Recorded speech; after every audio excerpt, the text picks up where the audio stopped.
this. He didn't need it. And we find out government's a little nasty on occasion. Hello, Peter. Yeah, at times. Hello, President Trump. Government's a little bit nasty, Peter. You haven't noticed that. You've had a charmed life, right? You tell me. Very charmed. I think you've had a charmed life. I think what I'll do, if you don't mind, numbers have just come out which are rather extraordinary, and I thought I'd play a tape of one of the people who I've respected over the years, from Joe Kiernan and Rick Santelli. This just came out, and we'll just play that for a second. Personal income is up 0.8%. That is almost triple the expectations. I'll tell you that the income numbers, really, for the first 4 months of the year, they're stellar.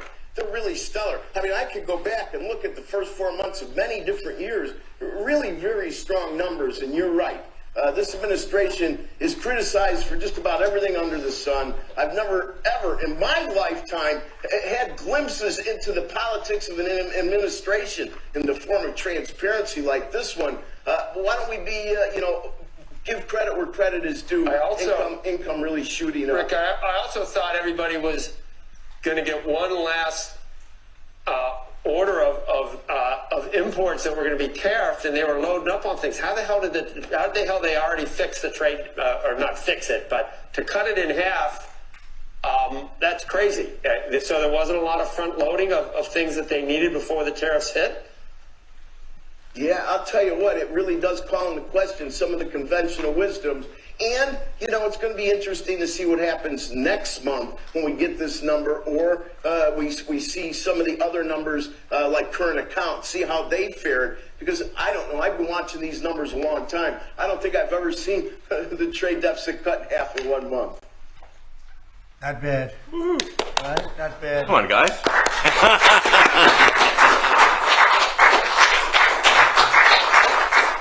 I see Howard and Scott are here, so it's great. You guys want to stand over here, you might as well. You're the ones that help produce those numbers, and it'll only get better. The tariffs are so important, and that's why we were so happy with the decision yesterday where the tariffs continue, because without the tariffs, our nation would be imperiled. We would really be imperiled. I think I can say that with great surety, Scott and Howard. And so we were very happy to get that decision, that big decision yesterday. And today it's about a man named Elon, and he's one of the greatest business leaders and innovators the world has ever produced. He stepped forward to put his very great talents into the service of our nation, and we appreciate it. And I just want to say that Elon has worked tirelessly helping lead the most sweeping and consequential government reform program in generations. And the kinds of things that he's found and his people have found. He's brought a group of very smart people in, and they found things that are pretty unbelievable. I have to say that the numbers that we're talking about are substantial, but they're going to be very much more substantial with time, because many of the things that we're working on right now, we're going to have to remember Elon as we find them, but the numbers could double and triple because many things, we don't want to go out with them until we're sure, but we've found things that are unbelievably stupid and unbelievably bad. With the Department of Government Efficiency, Elon's delivered a colossal change in the old ways of doing business in Washington. DOGE has installed geniuses with an engineering mindset and unbelievably talented people and computers. I actually asked Elon one time, what's their primary thing? And they have a lot of primary things, all having to do with being smart. But he said the thing that they're really the best at is working with computers, so that they can't be outsmarted by somebody that's not so honest, that happens to also be good with computers, but not as good as these people. But the mindset in the senior ranks of every federal department, and it's really changed. And with Elon's guidance, they're helping to detect fraud, slash waste, and modernize broken and outdated systems. So as you know, we're talking about various systems and changing systems. And, sadly, it takes a long time to do that. You'll change, let's say, a system at IRS and computerize it properly, where the job can be done in 1/10 the time, but it takes sometimes years to rebuild those systems.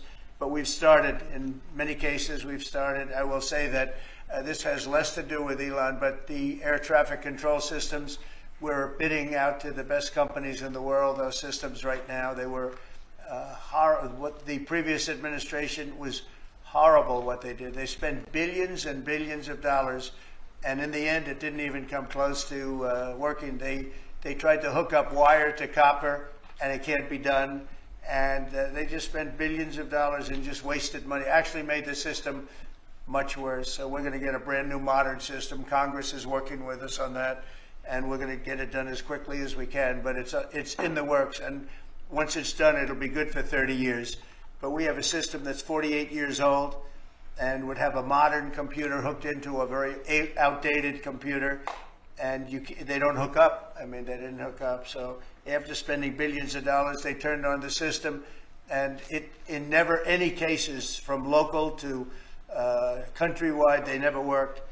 More than 75,000 bureaucrats have voluntarily left their taxpayer-funded jobs to come out and really do the job. Countless wasteful and unnecessary contracts have been terminated, and you know that we have terminated many, many contracts, and many contracts, Elon, are right now being looked at, and it may be 6 months, it may be almost a year in some cases. We're going through procedures, we're going through courts, and we'll remember you as we announce billions of dollars of extra waste, fraud, and abuse. Just as an example, DOGE canceled $101 million for DEI contracts at the Department of Education, $101 million, and that was just a small section of the Department of Education. $59 million for illegal alien hotel rooms in New York City, and the landlord never made the kind of money that he made in the last short period of time. $59 million to a hotel in New York City. $45 million for diversity, equity, and inclusion scholarships in Burma. In Burma, does anyone know about Burma? $42 million for social and behavioral change in Uganda. $40 million to improve the social and economic inclusion of sedentary migrants. I can say it's $2 billion to Stacey Abrams and her environmental movement. There was $100 in the account, and all of a sudden they found $2 billion in the account. And I assume that's being looked at. I don't know. I'm not sure, but I assume that's being looked at. Think of that, $2 billion. And then Lee will tell you there's another one over there for $20 billion being spent on another environmental crisis. $20 billion, not 20 million, a lot, not 200,000, which is a lot. So think of it, in her case, you have $100, and now all of a sudden she gets hit with an infusion of $2 billion just before I take office. $20 million for Arab Sesame Street in the Middle East. Nobody knows what that's all about. Nobody's been able to find it. $8 million for making mice transgender. So they spent $8 million on making mice transgender. And those are better than many of the others. I could sit here all day and read things just like that, but we have other things to do. So it's much, much more than just that. We're totally committed to making the DOGE cuts permanent and stopping much more of the waste in the months to come. We want to get our great, big, beautiful bill finished and done. After that, we put some of this into the bill, but most of it's going to come later. We're going to have it cauterized by Congress, affirmed by Congress.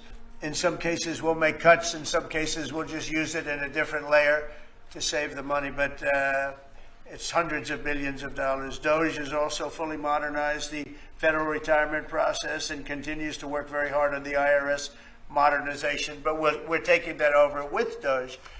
Many of the DOGE people, Elon, are staying behind too, so they're not leaving. And Elon's really not leaving. He's going to be back and forth, I think. I have a feeling. It's his baby, and I think he's going to be doing a lot of things. But Elon's service to America has been without comparison in modern history. He's already running one of the most innovative car companies in the world. You look at his factories and compare them with some of the old factories we have, and it's a big difference. And the most successful space company, and I guess in history you would have to say the largest free speech platform on the internet, etc. Yet Elon willingly, with all of the success, he willingly accepted the outrageous abuse and slander and lies and attacks because he does love our country. I know that very much. He loves our country. He comes from another country, a country that's going through trials and tribulations, I would say.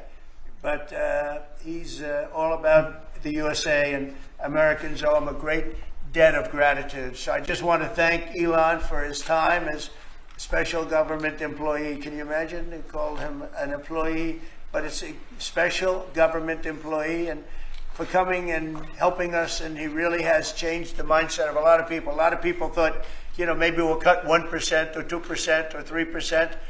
Then they said, wow, we can cut a lot more than that. And we're going to do it very surgically. We're going to continue on the march. We're making America great again. When I was in Saudi Arabia, and we were in, as you know, 3 really great countries, predominantly the 3. Qatar was great, UAE was great, Saudi Arabia, incredible. Like such an incredible experience to be in those 3 countries. But the Crown Prince of Saudi Arabia, and I must tell you, the leaders, the great leaders of the other 2 that we just mentioned, they all said the same thing, that the United States is the hottest country right now anywhere in the world. And 6 months ago, we thought it was dead. It was like a dead country. And it would have been a dead country if we didn't have the right result on November 5th. It would have been a horrible, horrible situation was going on with the borders, with transgender for everyone, men playing in women's sports, and so much more.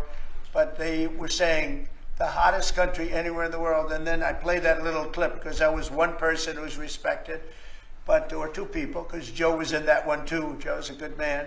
But that was one group of people saying something about the success of what we've done over the last 4 months. They cannot believe it. In the one case, they said they've never seen anything like it as long as they've been doing what they've been doing. They've been doing it for a long time.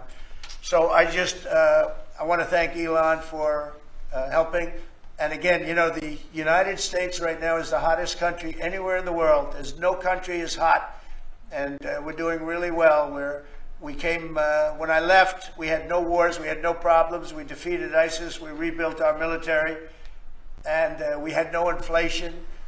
And when I came back, we had a lot of inflation. We had wars all over the place. We had the embarrassment in Afghanistan, where we gave up billions and billions of dollars of military equipment, the most embarrassing moment in the history of our country, I believe. I believe that strongly. We have Russia with Ukraine. We had the attack in Israel in October, the horrible attack, October 7th. Horrible, horrible attack. Nobody's ever seen anything like it. And now we have something where we're really healing a lot of that. We stopped India and Pakistan from fighting. I believe that could have turned out into a nuclear disaster. And I want to thank the leaders of India, the leaders of Pakistan, and I want to thank my people also. We talked trade. And we said we can't trade with people that are shooting at each other and potentially using nuclear weapons. And they're great leaders in those countries, and they understood, and they agreed. And that all stopped, and we're stopping others from fighting also, because ultimately we can fight better than anybody. We have the greatest military in the world. We have the greatest leaders in the world. We put one of them in charge of the Joint Chiefs of Staff, as you know, General Raisin Kane. And we wiped out ISIS, completely wiped out ISIS in 3 weeks. They said it would take 5 years, and we did it in 3 weeks. And that's the way it is, but we don't want to have to use our military. We want to be peace through strength when we can, and that's the way we're going to have it. So I just want to thank Elon and all of his people. Most of those people are staying, almost all of them are staying, and they're going to be with us. And you're going to see the results coming long into the future. Even a year and 2 years later, you're going to see a lot of the results, and those hundreds of billions of dollars are going to be adding up, and they're going to continue to add. It'll be interesting, really interesting to see what the final number is going to be. But again, Elon gave an incredible service. Nobody like him, and he had to go through the slings and the arrows, which is a shame because he's an incredible patriot. The good news is that 90% of the country knows that, and they appreciate it, and they really appreciate what he did. And I gave him a little special something we have here. Thank you. A very special that I give to very special people. I have given it to some, but it goes to very special people, and I thought I'd give it to Elon as a presentation from our country. Thank you. Thank you, Elon. Thank you. Take care of yourself. Thank you. You see the lock. The lock on this is amazing. That's right. Large lot.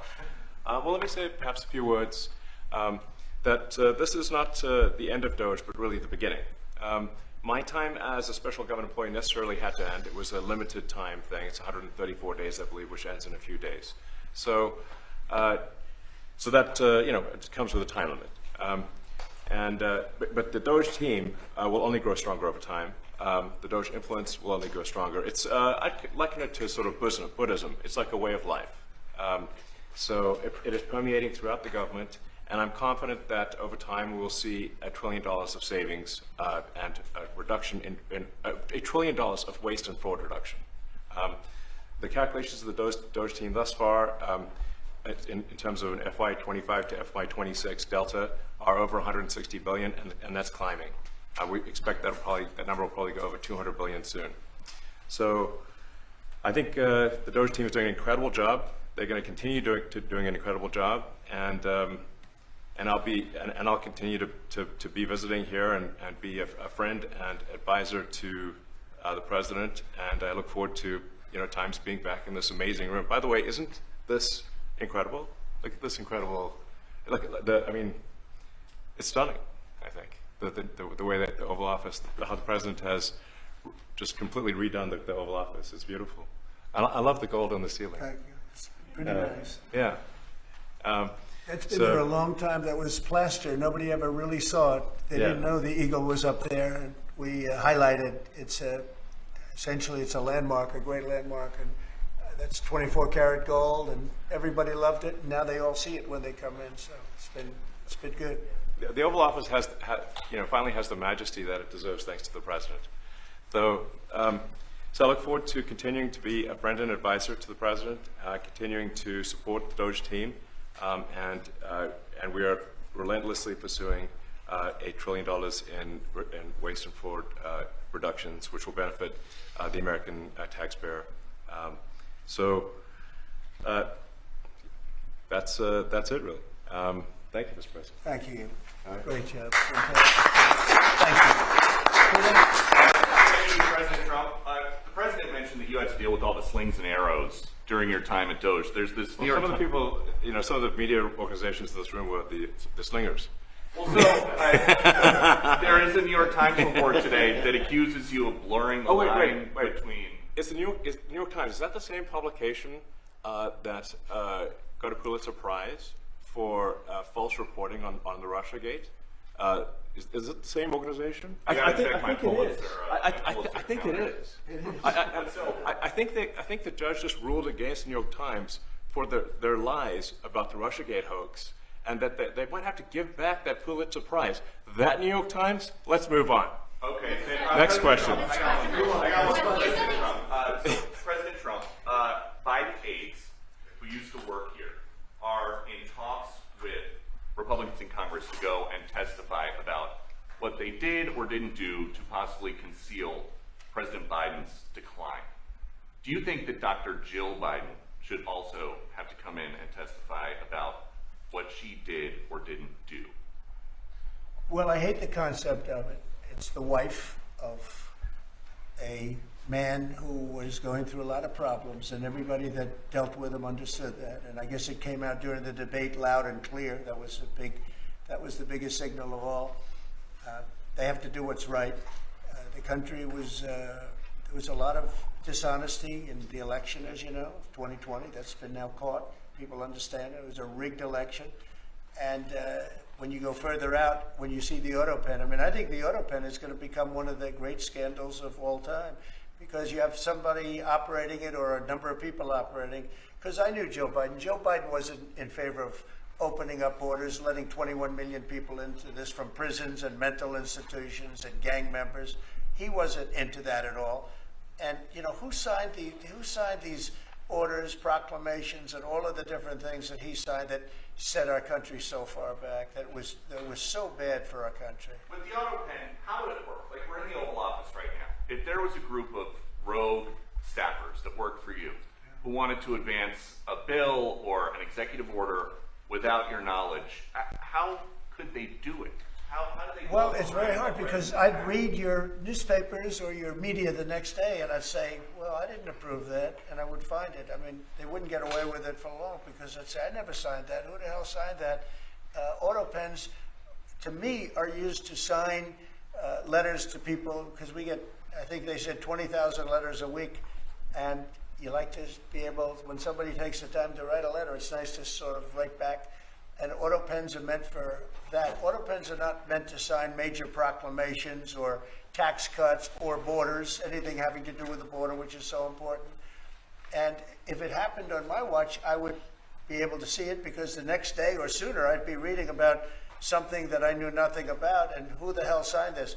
So I almost never used the auto pen. In fact, yesterday I was signing about 81, I think it was 81 proclamations and statements to people that I think should be signed by us. I think when you write letters to foreign dignitaries or presidents or prime ministers, you should be signing those letters, not done with auto pens. I understand he signed almost everything with an auto pen. It's a very dangerous thing. It really means you're not president. Whoever operated the auto pen, and we think we know who that is, and it was actually more than one person, but that's not what the presidency is all about. I hardly use the Mr. auto pen. President, on China. Reinstate the tariffs on China. You said that they violated the agreement with the U.S. Well, they did. They violated a big part of the agreement we made. You know, if you read that whole statement, I was very nice to them. I helped them because they were in trouble with the stoppage of a massive amount of business. But I'm sure that I'll speak to President Xi and hopefully we'll work that out. But yeah, it's a violation of the agreement. Yeah, please. Mr. President, can you give us an update to the latest ceasefire agreement that Israel has agreed to, but Hamas still considering? Well, they're very close to an agreement on Gaza, and we'll let you know about it during the day or maybe tomorrow, and we have a chance of that. And I think we have a chance of making a deal with Iran also. They don't want to be blown up. They would rather make a deal, and I think that could happen in the not too distant future. That would be a great thing if we could have a deal without bombs being dropped all over the Middle East. That would be a very good thing. They can't have a nuclear weapon. We want them to be safe. We want them to have a very, very successful nation. Let it be a great nation, but we can't have that. They cannot have a nuclear weapon. It's very simple. And I think we're fairly close to a deal with Iran. Mr. Musk, a question for Elon. Yeah, please. You said just now that you look forward to being a friend and advisor to the president. So do you expect to continue advising the president and DOGE informally, or are you going to sort of shift your focus entirely to your companies? Well, I expect to continue to provide advice whenever the president would like advice. I hope so. I mean, yeah, I expect to remain a friend and an advisor, and certainly if there's anything the president wants me to do, I'm at the president's service. Mr. Musk, on DOGE, you said that there was $1 trillion promise for cuts from DOGE. Yes, I think we do expect over time to achieve the $1 trillion.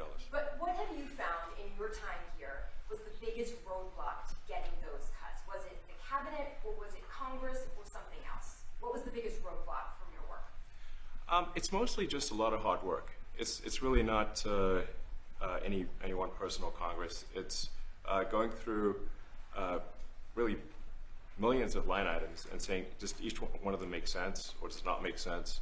Obviously, at times when you cut expenses, those who are receiving the money, whether they're receiving that money legitimately or not, they do complain. And you're not going to hear someone confessing that they received money inappropriately. Never. They're going to always say that they received money appropriately for an important cause. Naturally, that's what you'd expect. So we just have to. It's just a lot of work going through the vast expenses of the federal government and just really asking questions. What's this money for? Are you sure it's actually being used well? Many times we can't even find anyone who defends it. So for a lot of the expenses, there is actually no defender at all. And then we have to just work through the process of stopping the spending, where there's often literally no defender. Nobody even knows why the money is being spent. It's truly absurd. I mean, we find situations where there are millions of software licenses with 0 people using them. 0.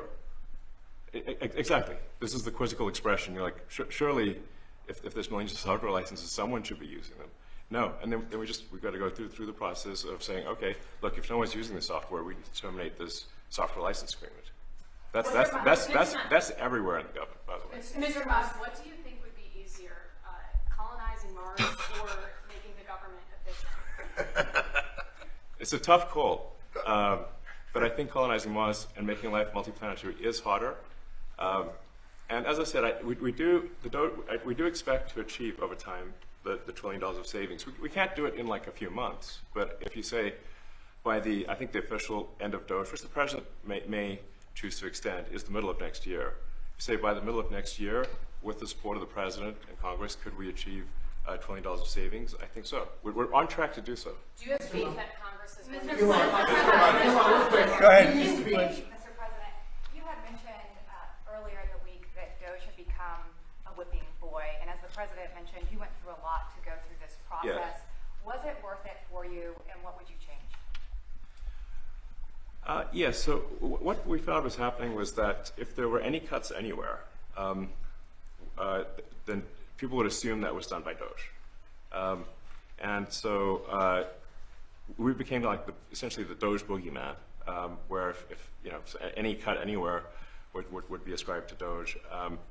A friend of mine's daughter, who's at law school at Georgetown, thought that DOGE had cut the Senate, the internships the legal internships for the Senate, and we have nothing to do with that. So if they have been cut, it's not to do with us, just as an example. So, it just became a bit ridiculous where any cut anywhere was somehow DOGE, and including things that made no sense, and we would agree made no sense. There are many things that occur in the government because it's the banal evil of bureaucracy. It's sort of the frankly largely uncaring nature of bureaucracy. It's as the great Milton Friedman said, money is spent most poorly when it is someone else's money being spent on people you don't know, and that's how federal spending is. And then you can't really even blame the individuals because the way the government works is complaint minimization. So when you do when someone within the government tries to stop money being spent, there's usually someone that complains. And then their manager will say, it's not worth the trouble, just pay it anyway. That happens over and over again. So was it worth it? I think it was an important thing. I think it was a necessary thing, and I think it will have a good effect in the future. Thank you, President Trump. This week there was a video on board a plane that showed the First Lady of France slapping her husband, Emmanuel Macron. Do you have any world leader to world leader marital advice? Make sure the door remains closed. That was not good. Yeah. No, I spoke to him, and he's fine. They're fine. They're two really good people. I know them very well, and I don't know what that was all about, but I know them very well, and they're fine. I got a little shiner here. What do you think about Was the there? Democratic Party plan to avoid being swept in every battleground state again by spending $20 million to study how to speak to American men? Well, they spent 2.8 billion. We spent 1.5. We spent much less. We spent about half of what they spent, and at the end they were $28 million short. They had to be. They spent 2.8 billion. It's a lot, but they couldn't get 28 million at the end, and now they want to spend. I read that they want to spend money to learn how to talk. That's fake. You don't want to be fake. You shouldn't have to hire consultants to say what America needs, because then the consultants should be running the deal, not them. But I read that they want to spend a lot of money in each state. So we won all 7 swing states, 7 out of 7. We won a lot more than that. We won the popular vote. We won everything, and they want to spend money to find out what they did wrong. And I mean, I could tell you what they did wrong. I could tell you every one of their programs when they say men playing in women's sports. I would say that's not a winner. When they say transgender for everybody, I think that's not a winner. When they say open borders so the entire world population of criminals can pour into our country, I don't think that's a winner. I mean, I just gave them that for free, but I don't know if they'll change their ways. I see them all the time. I see people that I know in Congress, Democrats, they're trying to justify some of the things I just said. You can't justify them. I always hear they're 80-20 issues. I say they're not 80-20, they're 97-3. They might be 99-1. They're not 80-20. They wish they were 80-20. And they're wasting a lot of money if they're going to continue with that nonsense. And this Mr. one's President, a little more on the of a big- page 6 question, but back when you listed The Apprentice, you mentioned once in 2012 that Diddy was a good friend of yours back then. He has since found himself in some very serious legal trouble. No, it's true. Would you ever consider pardoning him? Well, nobody's asked. You had to be the one to ask, Peter, but nobody's asked. But I know people are thinking about it. I know they're thinking about it. I think some people have been very close to asking. First of all, I'd look at what's happening, and I haven't been watching it too closely, although it's certainly getting a lot of coverage. I haven't seen him. I haven't spoken to him in years. He used to really like me a lot, but I think when I ran for politics, that relationship busted up. From what I read, I don't know. He didn't tell me that, but I'd read some little bit nasty statements in the paper all of a sudden. It's different. You become a much different person when you run for politics and you do what's right. I could do other things, and I'm sure he'd like me, and I'm sure other people would like me, but it wouldn't be as good for our country. As we said, our country's doing really well because of what we're doing. So it's not a popularity contest. So, I don't know. I would certainly look at the facts. If I think somebody was mistreated, whether they like me or don't like me, it wouldn't have any impact on me. Mr. President, on the big beautiful bill, would you like to see the Senate build in some support for your tariffs on the big beautiful bill, or should that be a standalone bill? I have great support on the tariffs. I was so honored that we got that ridiculous stay lifted, because that would have taken away presidential power. It would have taken away everything that was granted by the founders. It would have been a terrible thing. And it would have, most importantly, left us vulnerable. We have a lot of countries that use tariffs on us and use them viciously, viciously. And if we didn't have the power to use tariffs on them, and instantly, not when you go back to Congress and try and get hundreds of people to agree on something, that would take months to get just one simple proclamation. If we didn't have the power to counteract their powers, you wouldn't have a country left. We have to act fast. We have to be fast and nimble, as they say. And that was a really great moment, I think, yesterday when that stay was lifted. And hopefully now we'll go to court and just win that battle. Because if we don't have the power to do what they're doing to us, we are going to be a great nation no longer. Elon Musk was once idolized by folks on the left in this country before joining your administration. Now he's considered a hero by conservatives. Why do you think this man, what he's done in American life, has been so politicized? Well, his life has been amazing. I look at so many different things. I look at that rocket being, guided back into position. I've never seen that before. I thought it was a space movie. I thought it was a movie. You look at what he's done in terms of communication. It's been unbelievable. So many different, even tunnels going underground, not having to go through all the process of going, he's got a company that does that. He's got so many different companies. Starlink, as an example. He saved a lot of lives, probably hundreds of lives in North Carolina. I don't even know if you remember, but I called you. They needed Starlink in North Carolina. And I didn't know what the hell Starlink was. I said, what is it? Who owns it? He said, do you know Elon Musk? I said, yeah, I happen to know the gentleman. This was before his government stay. And they said, we really need it, because North Carolina became an island. There was, people had no communication. They had no access to anything, and they were dying. And I called up Elon, and you can't get it because it's so successful. It's very hard to get. And he had so much of it brought over there, and they told me it was unbelievable. It saved a lot of lives. So, he's just done a lot of things. I don't think he gets credit for what he's done. But he's a very good person too. You know what? If he wasn't a good person, but he did the same things, I'd probably maybe speak differently. He happens to be a really good person who loves the country. Mr. Musk, the beautiful bill. You had indicated this week that there were some things you didn't like about what had passed in the House.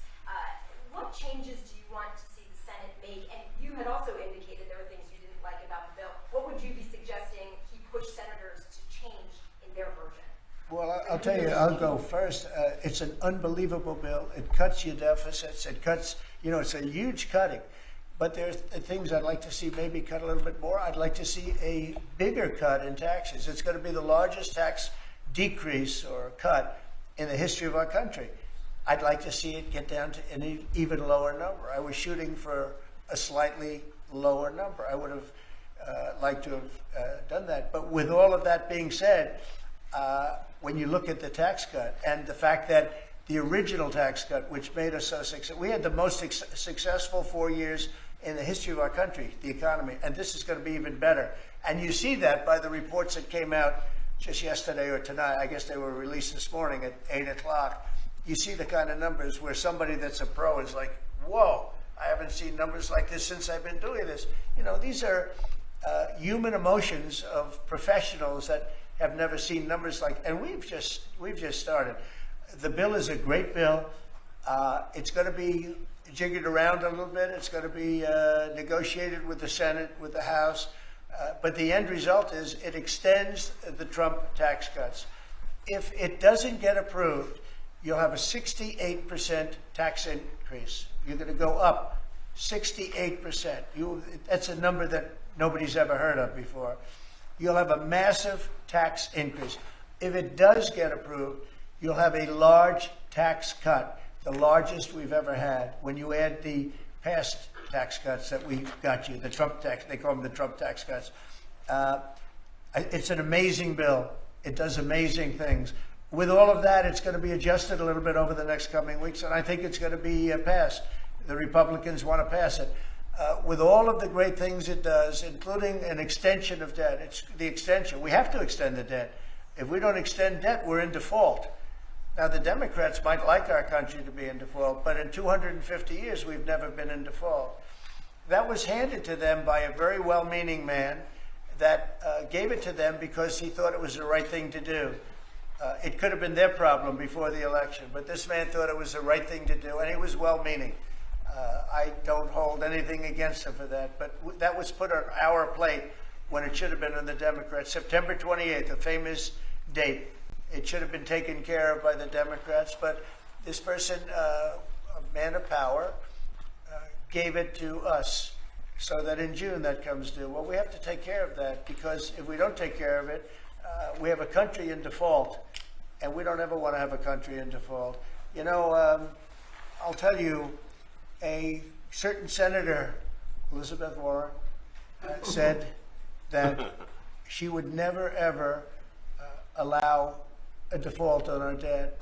She would never let it happen, and she would like to get rid of the debt ceiling, what's called the debt ceiling. I call it the debt extension because we really need an extension, that she'd like to see that gotten rid of. And there are many people that agree. Many Democrats agree with that. But we gave that through, and I don't want to say an error. He did it well-meaning. They gave that to us. It was a Democrat problem just before the election. Would have had a huge impact on the election. And to our benefit, we won anyway, but to our benefit. But felt that really for the good of the country, we should extend that. But Elizabeth Warren and various other people would like to see that.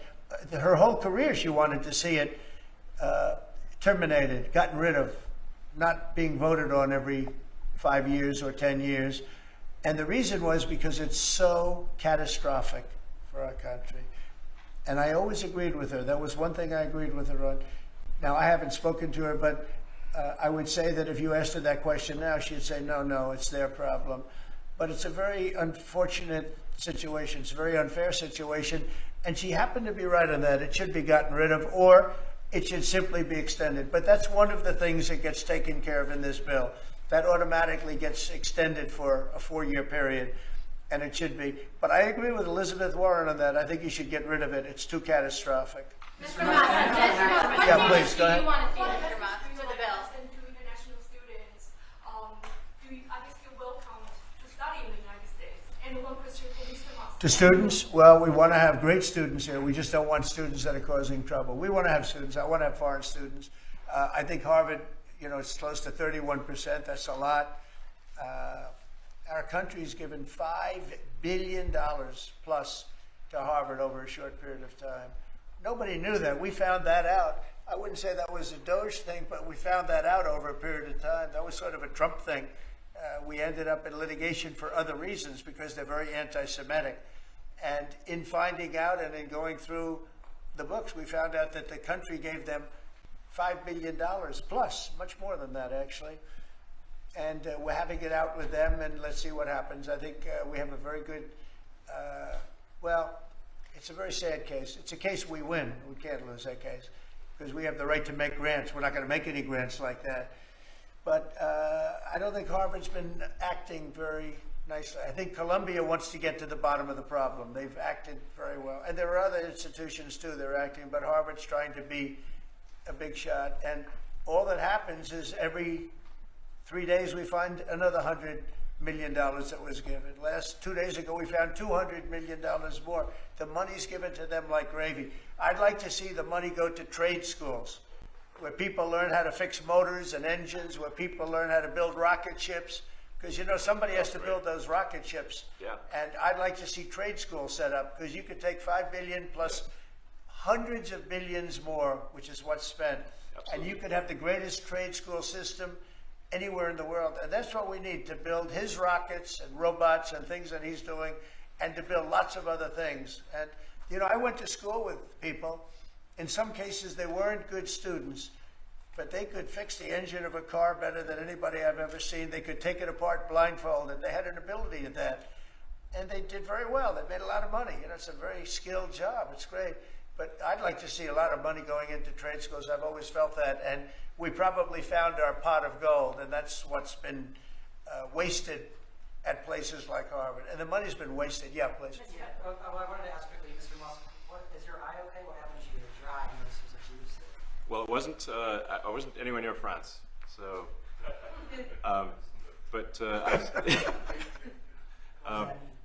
No. I didn't notice about the First Lady of France. getting slapped. I didn't notice. I was just horsing around with Lil X, and I said, "Go ahead, punch me in the face," and he did. Turns out, even a 5-year-old punching you in the face actually does. That was X that did it? Yeah. X could do it. If you knew X, I was with his mom right now. But I didn't really feel much at the time, and then I guess it bruises up. But I just horsed around with the kids. I didn't basically. notice it actually. I know that you try to stay pretty neutral because not your war, but And by the way, not my war. I just want to solve the problem for people. This was not a war that was going to happen if I were president. right, and so not your war, but as you try to fix it, and as you survey this hellscape of the Ukrainian front lines, It's horrible. and you and your team deal with a very stubborn Vladimir Putin. Do you And Zelensky. Yeah. But do you look at this Very stubborn conflict Zelensky too. any differently now? Like, do you look at this and see Putin as the good guy or the bad guy? So I've known him very well, and I went through a lot of things with him because Russia was, the Russia hoax turned out to be a total hoax. New York Times, they got a Pulitzer Prize. They have to give back the Pulitzer Prize. That's my lawsuit, and they're doing very poorly in that lawsuit. But they wrote stories about how it was true and it was false, and a lot of Washington Post also. I have gotten to see things that I was very surprised at. Rockets being shot into cities like Kiev during a negotiation that I felt was maybe very close to ending. We were going to solve a problem, and then all of a sudden rockets got shot into a couple of cities and people died. I saw things that I was surprised at, and I don't like being surprised. So I'm very disappointed in that way. With that being said, I'd like to see it end. 5,000 people, I think the number's even more than that, but 5,000 people a week are being killed. Mostly soldiers, but also people that live in little cities and towns throughout Ukraine. And I'd like to see that stop. And I asked Caroline this yesterday, but I want to ask you directly. So many of the things that you're trying to do are held up in court right now. Yeah. If the courts are going to have so much influence over U.S. would have just become a judge instead. Yeah, well, look, it wasn't meant to be that way. If you look at the founders, the president had certain powers, and you have your three groups, and they all had supposed to be pretty equal powers. But you can't have a judge in Boston running foreign policy in places all over the country because he's got a liberal bent or he's a radical left person. That's what the executive branch is for, and you have checks and balances. But we had millions of people pour into our country, many criminals poured into our country, murderers, mental institutions from all over the world being emptied out into our country. And if we don't get them out and get them out quickly, could lose your country very easily. This is a bad, that anybody would allow this to happen to our country. You know, with all of the things, we took over inflation, we took over some wars, we took over a lot of problems that didn't exist when I was president. None of it existed. We wiped out ISIS. Other than that, we had no wars. Putin was never going to hit Ukraine. Israel would have never been attacked. That attack, as you know, Iran had no money. They didn't have money for Hamas. They didn't have money for Hezbollah. They had no money whatsoever. That wasn't going to happen. All of these things that happened weren't going to happen. You wouldn't have had inflation.